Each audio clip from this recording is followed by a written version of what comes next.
आज की हमारी एक्टिविटी है फोनिक्स एक्टिविटी, जिसमें हम डायग्राफिक वर्ड करने वाले हैं। जैसे कि ए आई मतलब होता है क्या आवाज की होती है आ और आई की होती है ई। इसी बात को हमें करेक्ट करने के लिए डायग्राफिक वर्ड सीखने हैं। समझ गए? डायग्राफिक वर्ड का मतलब क्या होता है कि जब दो वर्ड आपस में मिल रहे हैं, ये दो वर्ड आपस में मिल रहे हैं जब ए आई, तो ये एक नई साउंड प्रोड्यूस कर रहे हैं। क्या कर रहे हैं? अपनी एक नई साउंड प्रोड्यूस कर रहे हैं। तो उस साउंड को हमने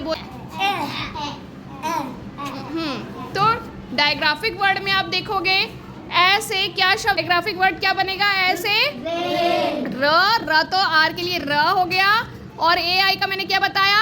ए र ए न, राय नहीं, र ए न। ए आई की आवाज क्या है? ए की होती है आ और आई की होती है ई। लेकिन A I together called, A I together called, तो क्या बना? र ए न। हाँ, तो ये क्या है बच्चों? ए आई मतलब ए मतलब ये डायग्राफिक वर्ड है।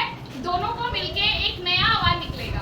ये अदरवाइज एक आवाज या आई का ई। एक ही आवाज क्या?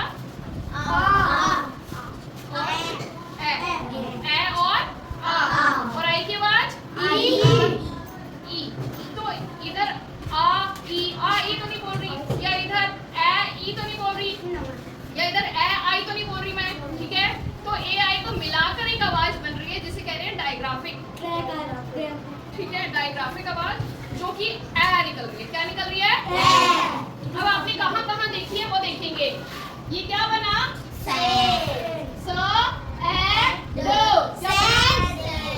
ये क्या बना? मेड।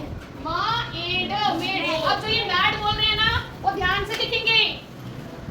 मैड, M-A-D, मैड, एड, मैड।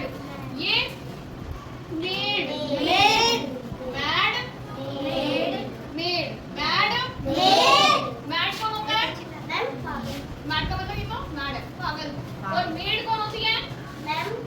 जो घर में काम करती है, ठीक है?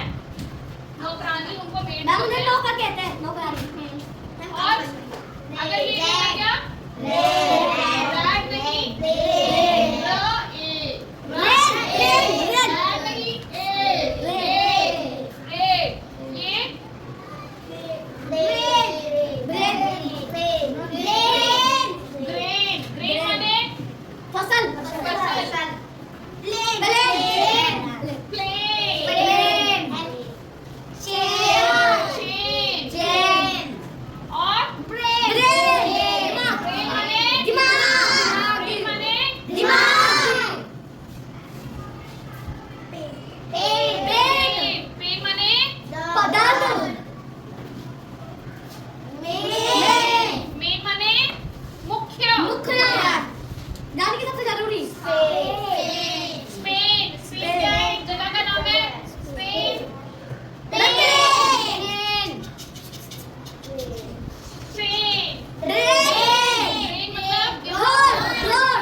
कोई नहीं हुआ अभी तक टेस्ट में।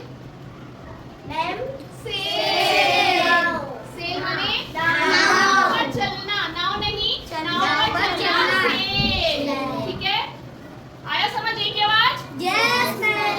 अब एक की आवाज में इतने सारे शब्दों में कॉमन चीज क्या है अच्छे से समझेंगे, बहुत अच्छे से। कॉमन चीज है ना ए आई। हाँ, लेकिन ए वाई की आवाज भी तो ए है, ए आई की आवाज ए है और ए वाई की आवाज ए है। दोनों में अंतर क्या है देखेंगे ध्यान से। ए आई हमेशा बीच में लग रहा है शब्द के, लग रहा है ना बीच में? Yes ma'am. या पहले लग रहा है या फिर अभी हम ए वाई के लिए देखेंगे कि वो कहाँ लगेगा। लास्ट में देखते हैं, जैसे से